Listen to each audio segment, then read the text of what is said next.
ఆమె చనిపోయింది. కాదు ఆమెను చంపేశారు. పదవులు పైరవిల మీదే తప్ప జనం బాధలు పట్టని పాలకులే ఆమెను చంపేశారు. ఆదుకుంటామని హామీలిచ్చి గాలి కొదిలేసి ఆమెను 19 ఏళ్లకే ఈ లోకం నుంచి పంపేశారు. పేదోడి ఆరోగ్యానికి పూచి ఇవ్వలేమని అధికార పార్టీ నేతలు చేతులెత్తేశారు. తమకు జలుబు చేస్తే చాలు కార్పొరేట్ ఆసుపత్రుల్లో, అవసరమైతే విదేశాల్లో కూడా వైద్యం చేయించుకునే ఆమాత్యులు ఆమె ఆశల్ని సమాధి చేసేశారు. బంగారు భవిష్యత్తును చిదిమేశారు. ఏం పేరు తల్లి నీ పేరు? తిరుపతమ్మ. ఈ ఊరేనమ్మా? వరిమడుగు అంటే పక్క గ్రామం. చెప్పు తిరుపతమ్మ తల్లి, నీకు సమస్య ఏందమ్మా? 2 కిడ్నీలు తిరుపతమ్మకు చెడిపోయినాయి. డయాలసిస్ చేపిస్తాను తల్లి. దీనికి ముందు 3 సంవత్సరాల పాటు మందులు తినేది. అప్పుడు మందులు తినేటప్పుడు మందులకు నెల ఖర్చు ఎంత అవుతుందమ్మా? మందులు తినేటప్పుడు నెలకు 5,000 రూపాయలు ఖర్చు అవుతా ఉండే. మందులు తినేటప్పుడు మొట్టమొదటి స్టేజ్ మందులు తినేది. మందులు తినడం దాదాపుగా 3 సంవత్సరాలు అయిపోయిన తర్వాత ఇప్పుడు పూర్తిగా 2 కిడ్నీలు ఫెయిల్ అవుతాయి, డయాలసిస్ మొదలు పెట్టాలి అని చెప్పి ఇప్పుడు డాక్టర్లు చెప్తా ఉన్న పరిస్థితి. అంతేనా తల్లి?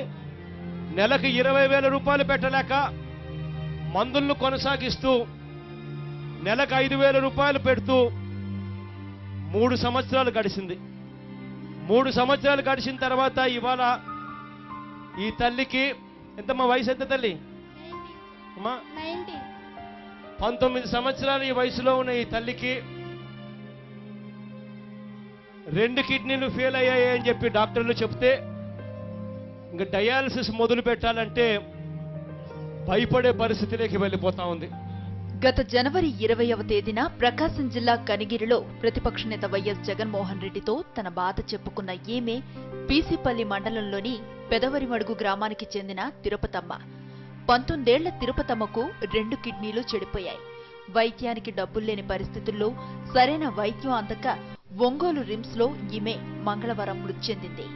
19 ఏళ్లకే తన కూతురికి 100 ఏళ్లు నిండాయా అంటూ ఆ తల్లి ఆదిలక్ష్మి పెడుతూ ఉన్న రోదనలతో గ్రామంలో విషాదం అలుముకుంది.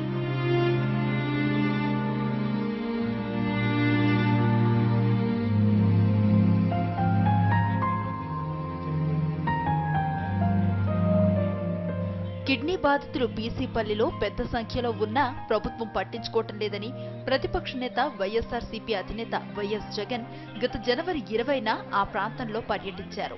ఆరోగ్యశ్రీ కింద బాధితులకు వైద్యం అందటం లేదని, ప్రభుత్వం స్పందించకపోవడంపై ఆయన తీవ్ర ఆగ్రహాన్ని వ్యక్తం చేశారు. ఆ సందర్భంగా ఆయన తిరుపతమ్మను కూడా పరామర్శించారు. వెంటనే పూర్తి స్థాయిలో వైద్యం అందించాలని ప్రభుత్వాన్ని డిమాండ్ చేశారు.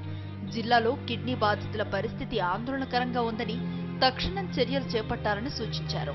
ఆయన కిడ్నీ బాధితుల చెంతకు వెళ్లగానే జిల్లాకు 3 డయాలసిస్ కేంద్రాలు ఇస్తున్నట్లుగా ప్రకటించి ప్రభుత్వం హడావుడి చేసింది. ఆ తర్వాత ఆ హామీని గాలికి వదిలేసింది. ఇప్పటికీ ఒక్క డయాలసిస్ కేంద్రం కూడా ప్రారంభించలేదు. ప్రతిపక్ష నేత పర్యటించి పరిస్థితి తీవ్రతను తెలియచెప్పిన తర్వాత కూడా ప్రభుత్వంలో కనీస చలనం లేకపోయింది. ఫలితంగా తాను పడుతూ ఉన్న నరకయాతనను ప్రతిపక్ష నేత సాక్షిగా ప్రభుత్వం దృష్టికి తీసుకువచ్చిన 46 రోజుల్లోనే 19 ఏళ్ల తిరుపతమ్మ శాశ్వతంగా కన్నుమూసింది. చంద్రబాబు నాయుడు గారికి ఇప్పటికన్నా అర్థమవుతా ఉందా లేదో? చంద్రబాబు నాయుడు గారు దయచేసి టీవీ చూడకపోతే దయచేసి చూడమని చెప్తా ఉన్నా. బుద్ధి జ్ఞానం ఏమైనా కొద్దో గొప్ప ఉంటే, మంచి మనసు అనేది కొద్దో గొప్ప నీలో బతికే ఉంటే కనీసం ఇప్పటికన్నా జ్ఞానోదయం చెందు అని చెప్పి చంద్రబాబు నాయుడు గారికి చెప్తా ఉన్నా.